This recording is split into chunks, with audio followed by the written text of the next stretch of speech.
തൽക്കാലം 18 വയസ്സിന് താഴെയുള്ള കുട്ടികൾക്ക് തിയേറ്ററിനകത്ത് പോയി കാണാൻ പറ്റിയ സിനിമയല്ല. ഇനി 18 വയസ്സിന് കൂടുതൽ പ്രായമുള്ളവരാണെങ്കിൽ നിങ്ങൾ ഈ അച്ഛൻ, അമ്മ, മക്കൾ ആ ഒരു ഫാമിലി സെറ്റപ്പിൽ ഈ സിനിമ കാണാതിരിക്കുകയാണ് ഏറ്റവും നല്ല കാര്യം. അങ്ങനെ കണ്ടു കഴിഞ്ഞാൽ നിങ്ങൾക്ക് ബുദ്ധിമുട്ടുണ്ടാവാനുള്ള ചാൻസ് ഉള്ള പലതരം സീൻസും ഇതിനകത്ത് വരുന്നുണ്ട്, സിറ്റുവേഷൻസ് വരുന്നുണ്ട്. അപ്പം ചിലപ്പോൾ നിങ്ങൾക്ക് കണ്ടു കഴിഞ്ഞാൽ ബുദ്ധിമുട്ടായിരിക്കും. സോ അങ്ങനെ ഒരു ഫാമിലി സെറ്റപ്പിൽ ഈ സിനിമ പരമാവധി കാണാതിരിക്കാൻ ട്രൈ ചെയ്താൽ നിങ്ങൾക്ക് കുറച്ചും കൂടി നല്ലതായിരിക്കും എന്നാണ് എനിക്ക് ഫീൽ ചെയ്യുന്നത്. പിന്നെ സിനിമയുടെ കഥയിലേക്ക് വരികയാണെങ്കിൽ ഒരു യൂണിസെക്സ് സ്പാ, അതിനകത്ത് നടക്കുന്ന കാര്യങ്ങളാണ് സിനിമ പറയുന്നത്. അപ്പൊ ഒരു സ്പാ, അതിനകത്ത് കുറച്ച് ലേഡീസ്, സുന്ദരികളായിട്ടുള്ള അട്രാക്റ്റീവ് ആയിട്ടുള്ള ലേഡീസ് വർക്ക് ചെയ്യുന്നുണ്ട്. അവിടേക്ക് കുറെ വരുന്ന ക്ലയൻസ് ആയിട്ട് വരുന്ന കുറെ പുരുഷന്മാർ, ഈ പുരുഷന്മാരുടെ കുറെ ഫാന്റസീസ്, സെക്ഷൽ ഫാന്റസീസ്. അപ്പൊ ഈ സ്പാ എന്ന് പറയുന്നത് ഇതിനകത്ത് ഇല്ലീഗൽ ആയിട്ടുള്ള പല കാര്യങ്ങളും നടക്കുന്നുണ്ട്, രഹസ്യാത്മകമായിട്ടുള്ള പല കാര്യങ്ങളും നടക്കുന്നുണ്ട്.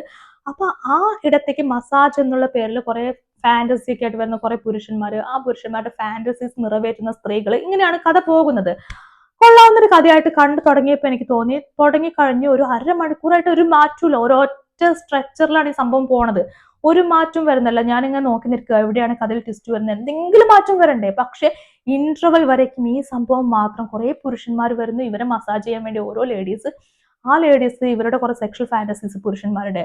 ഒരാൾക്ക് മറ്റേ സാരി ഉടുത്ത് പാദസരം കൊലുസൊക്കെ ഇട്ടുള്ള ഒരു ലേഡിയാണ് ആവശ്യമെങ്കിൽ അടുത്ത ആൾക്ക് തെറി വിളിക്കുന്ന ലേഡി ആവശ്യമാണ്. ഇങ്ങനെ ഓരോരോ ഫാന്റസി ആയിട്ടാണ് ഈ പുരുഷന്മാർ നിൽക്കുന്നത്. അപ്പൊ ആ ഫാന്റസീസ് നിറവേറ്റാൻ വേണ്ടി സ്ത്രീകൾ ഇങ്ങനെ പോകുന്നു, ഓരോ റൂമിൽ ഓരോ സ്ത്രീകൾ, അങ്ങനെ കഥ പോവാണ്. ഓരോ പുരുഷന്മാർ വരുന്നു, ഇതന്നെ തുടർന്ന് പോയിക്കൊണ്ടിരിക്കുന്ന സമയത്ത് ഒരു നരേറ്റീവ് പ്രോഗ്രഷൻ പോലും ഇതിനകത്ത് സംഭവിക്കാത്ത സ്ഥിതിക്ക് ഒന്നും സംഭവിക്കുന്നില്ല. അപ്പൊ എനിക്ക് ഒരു പരിധി കഴിഞ്ഞപ്പോൾ തോന്നുകയാണ് ആക്ച്വലി ഇത് സംവിധായകന്റെ ഫാന്റസികളാണെന്ന്. കാരണം ഫാന്റസികൾ കാണിക്കാനായിട്ട് ഒരു സിനിമ.